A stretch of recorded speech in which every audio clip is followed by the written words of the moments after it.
नमस्कार, स्वागत है आप सभी का। दोस्तों, आज हम लोग डेली करंट अफेयर्स के अंतर्गत 17 मार्च 2023 के महत्वपूर्ण करंट अफेयर्स को पढ़ेंगे।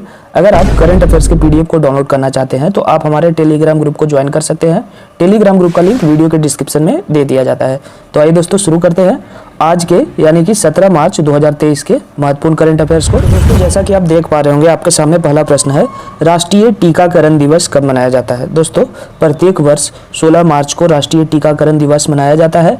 इसी दिन 1995 में भारत में पल्स पोलियो कार्यक्रम की शुरुआत हुई थी और ओरल पोलियो वैक्सीन की पहली खुराक दी गई थी। तो इसी के उपलक्ष्य में 16 मार्च को राष्ट्रीय टीकाकरण दिवस मनाया जाता है, याद रखेंगे। अगर बात किया जाए विश्व टीकाकरण दिवस की तो 10 नवंबर को मनाया जाता है। आप इसे भी ध्यान में रखेंगे। आइए आगे बढ़ते हैं दूसरे प्रश्न की ओर। दूसरा प्रश्न है, एशिया का सबसे बड़ा खाद्य और आतिथ्य मेला आहार 2023 कहाँ शुरू हुआ। दोस्तों, इसकी शुरुआत नई दिल्ली में की गई है। अगर बात किया जाए खाद्य और आतिथ्य मेला आहार 2023 की, तो इसका उद्देश्य क्षेत्रीय खाद्य प्रसंस्करण उद्योगों को प्रदर्शित करना और वस्तुओं एवं सेवाओं का प्रदर्शन करना है। तो याद रखिएगा, खाद्य और आतिथ्य मेला आहार 2023 कहाँ शुरू हुआ? नई दिल्ली। आइए आगे बढ़ते हैं दूसरे प्रश्न की। किस राज्य के विधानसभा भवन में फूलदेई उत्सव मनाया गया? दोस्तों, इसका आंसर होगा उत्तराखंड। उत्तराखंड के विधानसभा भवन में फूलदेई उत्सव मनाया गया। यह फूलदेई उत्सव चैत माह के प्रथम दिन मनाया जाता है।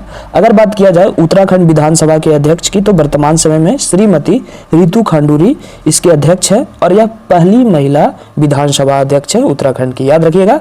तो किस राज्य के विधानसभा भवन में फूलदेई उत्सव मनाया गया है?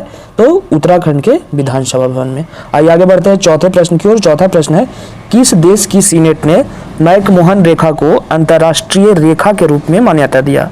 दोस्तों, इसका आंसर होगा अमेरिका। जी हाँ, अमेरिका की सीनेट ने मैकमोहन रेखा को अंतर्राष्ट्रीय रेखा के रूप में मान्यता दिया है। अगर बात किया जाए मैकमोहन रेखा की, तो इसका जो निर्धारण है वो 1913-14 ईस्वी में आयोजित शिमला सम्मेलन के दौरान हुआ था। इस सम्मेलन की अध्यक्षता सर हेनरी मैकमोहन ने किया था। तो इन्हीं के नाम पे इस रेखा का नाम मैकमोहन रेखा रखा गया।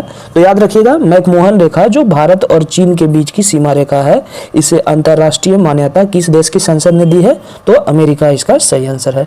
आइए आगे बढ़ते हैं पांचवें प्रश्न की ओर। पांचवा प्रश्न है, हाल ही में जियो सिनेमा के नए ब्रांड एम्बेसडर के रूप में किसे नियुक्त किया गया? दोस्तों, सिनेमा जो है वो रिलायंस का पार्ट है और इसके ब्रांड एम्बेसडर के रूप में अभी सूर्य कुमार यादव को बनाया गया है।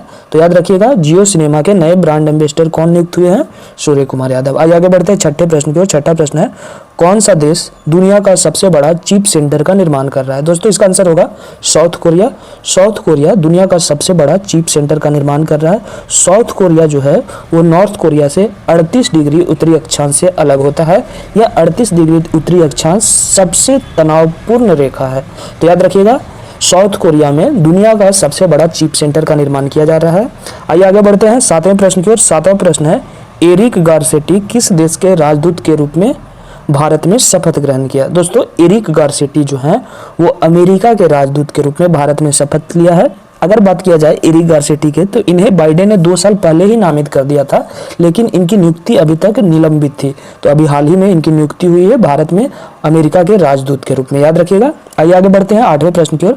आठवां प्रश्न है, हाल ही में आर्टिफिशियल इंटेलिजेंस आधारित चैट बॉक्स GPT-4 किसने लॉन्च किया? दोस्तों, चैट GPT-4 ओपन एआई ने लॉन्च किया है। ओपन एआई एक अमेरिकी बेस्ड कंपनी है और इसने चैट GPT-4 को लॉन्च किया है।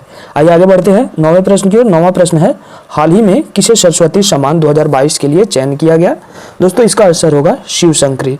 जी हाँ, शिव शंकरी को सरस्वती सम्मान 2022 के लिए चयन किया गया है। शिव शंकरी तमिल लेखिका हैं और इनकी पुस्तक सूर्यवंशम के लिए इनका चयन किया गया है। अगर बात किया जाए सरस्वती सम्मान की, तो सरस्वती सम्मान के बिरला फाउंडेशन द्वारा 1991 ईस्वी में स्थापित हुआ था और संविधान की 8वीं अनुसूची में शामिल किसी भी भाषा में भारतीय नागरिक के द्वारा पिछले 10 वर्षों में किए गए उत्कृष्ट कार्य के लिए प्रत्येक वर्ष दिया जाता है। तो याद रखिएगा, सरस्वती सम्मान किसे दिया जाएगा 2022 में? तो शिव शंकरी। यह प्रतिवर्ष दिया जाता है और इसके अंतर्गत 15 लाख रुपए नकद एक प्रशस्ति पत्र दिया जाता है। और अगर बात किया जाए सरस्वती सम्मान के प्रथम विनर की, तो ये प्रथम जो विनर थे इसके वो हरिवंश राय बच्चन थे।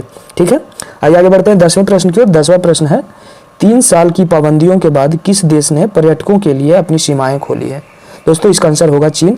कोविड-19 के बाद अब जाकर चीन ने पर्यटकों के लिए अपनी सीमाएं खोली हैं। तो याद रखिएगा, चीन इसका सही आंसर है। तो दोस्तों इसी के साथ आज का हमारा 10 करंट अफेयर्स का ये वीडियो समाप्त होता है। उम्मीद करते हैं आपको वीडियो पसंद आएगी। वीडियो पसंद आए तो वीडियो को लाइक शेयर करें। चैनल पर पहली बार आए तो चैनल को सब्सक्राइब करके बेल आइकन प्रेस कर लेंगे। धन्यवाद।